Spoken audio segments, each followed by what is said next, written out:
So, we begin with Magic from 1978. As Chucky said, it's a psychological horror movie in which this guy is a magician with a ventriloquist, becomes, decently well known, but he tries to, I guess you could say, find himself. Some people want to sign him up to like a higher company. He just wants to stay away from any type of doctor's tests and anything. So he finds a secluded place. He actually meets up with somebody he knew back in school, back when he was a kid, and there's sort of like a romance growing. And all the while, he has some psychological issues he's going through, and they result in, you could say, unpleasant situations. And there's also a dummy involved, so that's always fun.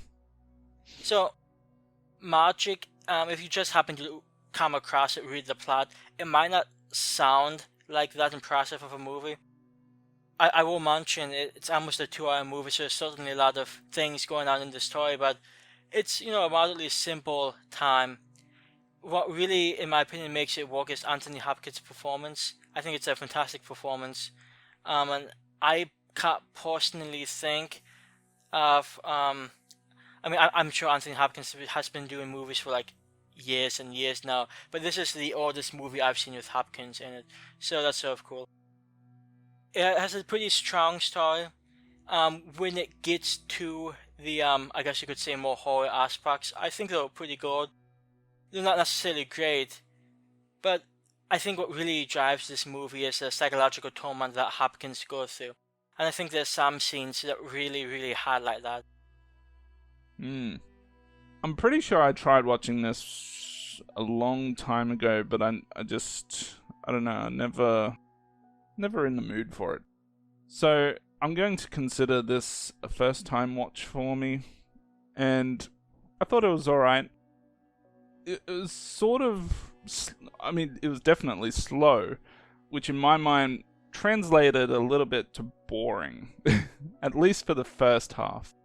But I did end up enjoying the latter parts, roughly around the time Ed Lalter, he turned up, and there was, that love triangle going on, and then the psychological aspects, that came into play a lot more than it did earlier. So from that point onwards, I had a pretty decent time with it, but everything leading up to that, it's just, for me, it felt like it was just going through the motions. But I know for others, like I said, if you're really, truly enjoying Anthony Hopkins' performance, you'll probably get a little bit more out of that first half than I did. Look, I have no issues with his performance. It just didn't get there for me, overall. So I think probably when I first saw this movie, I may have been in much the same vein, up until the scene in which Hopkins and his agent, played by Burgess Meredith, he actually locates him, finds him, says, hey, if you can, not use the damage you talk for like 5 minutes, hey, we're cool, everything's fine. And that scene that follows, him trying to stop himself from using the damage you talk is, I think, probably one of the tensest scenes. It would at least be my top 10 of 70s movies. It's just because you sort of know he's not going to be able to make it. So you're just sitting there and it's sort of uncomfortable, and Hopkins keeps asking, how long's it been this time, like, and what really makes it scene for me is Burgess Meredith's facial expressions. How he seems so sad, like he knows that this guy's far gone, and he knows that he really needs help, and it just almost it sort of packs a bit of an emotional punch, which I think this movie, being very heavy with its drama, is more apt to do than, I guess you could say, the quote-unquote normal horror movie. He should have started yelling quotes from Rocky at him. Get up, ya bum! Yes. I've never actually seen Rocky. I'm going to assume Burgess Meredith has seen Rocky. Yep. Yeah, to be honest, I mainly know him from the 60s Batman series, playing Penguin, because that was a classic time. But then again, I'm a classic guy. It can be sad that I didn't care that much about the whole romance. I guess it was sort of cute. Well, it was cute. It was cute up until the time he was yelling at her, "Hey, concentrate." and he's like a bit intense. So it was cute up until that point, but I sort of like seeing the awkward kid get the girl, and unfortunately it didn't necessarily have a good ending. But Mm.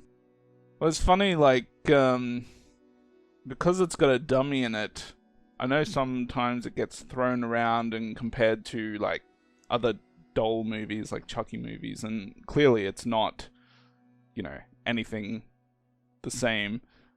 Like, even, I remember watching I think it was the first Child's Play review by Siskel and Ebert, who are, they're probably the most popular movie reviewers of all time. right after us. Or movie critics, sorry. Yeah, right after us. And I know when they were talking about it, one of them brought up this movie Magic and said, well, I enjoyed Magic much more than, Child's Play. And I'm just thinking, like, why are you even comparing the two? I mean, two completely different movies. Yes. And they always tend to enjoy movies that are more psychological than violent in any case, so that was a doomed comparison there. There were a few okay scenes of violence in this movie. I have no idea what people consider the quote-unquote most memorable death scenes, but I always like the scene where Hopkins is using the puppet's hand to cut that guy's throat. Yeah, it's a movie.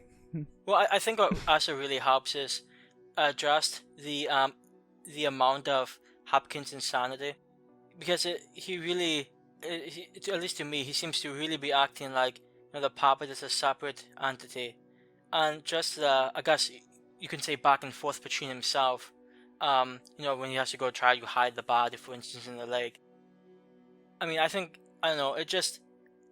It seems a lot more real to me than a lot of other like quote unquote crazy killers you might see in horror movies, and that's probably mostly because Hopkins is such a good actor.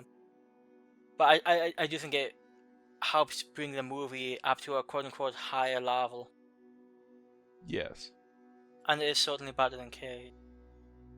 What? Get the fuck out of here. Okay. Get out! No. Out of interest, you mentioned Ad Lauder's character. Do you know Ad Lauder from anything in specific? Because his face looks recognizable to me.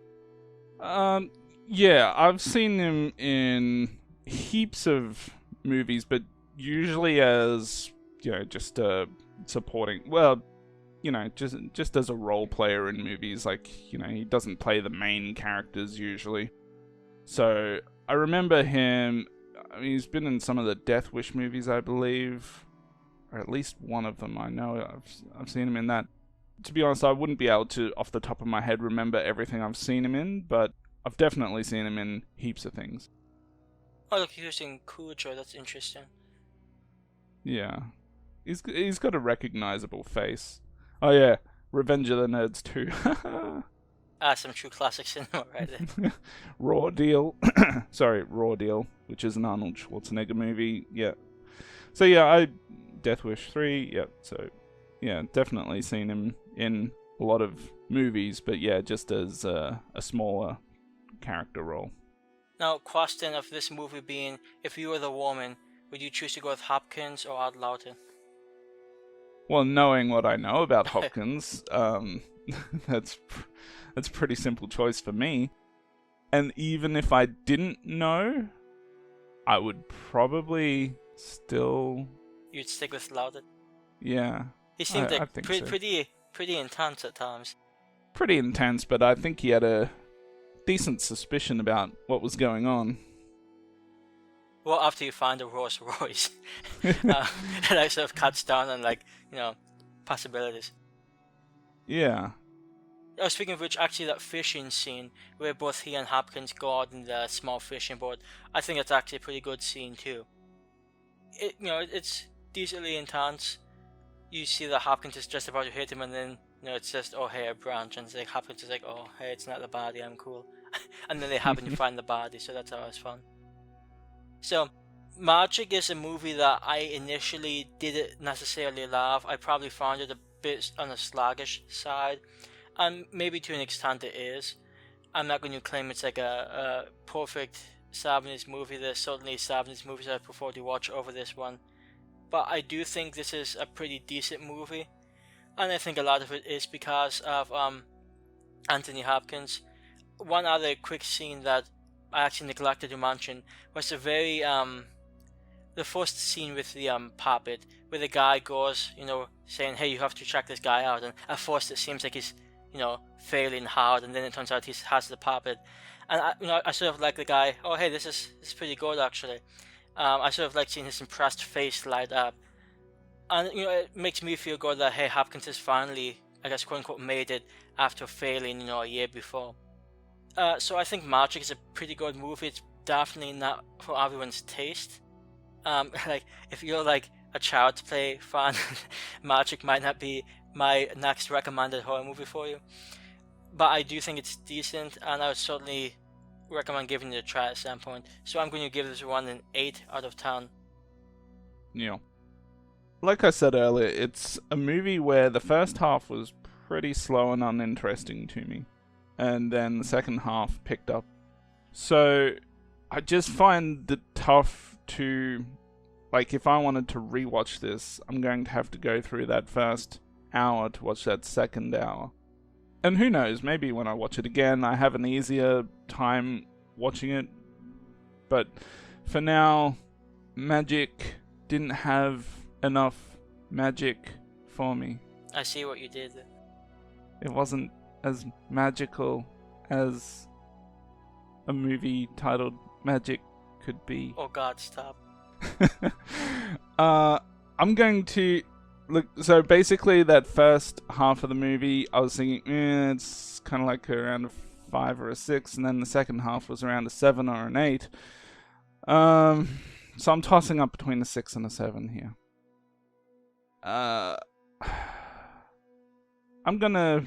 For now, I'm going with a 6, and I can see myself potentially giving it a 7 on a second viewing, but I'll wait until then, and who knows, maybe in a few years from now we might revisit it, talk about it again, and maybe my score will be different.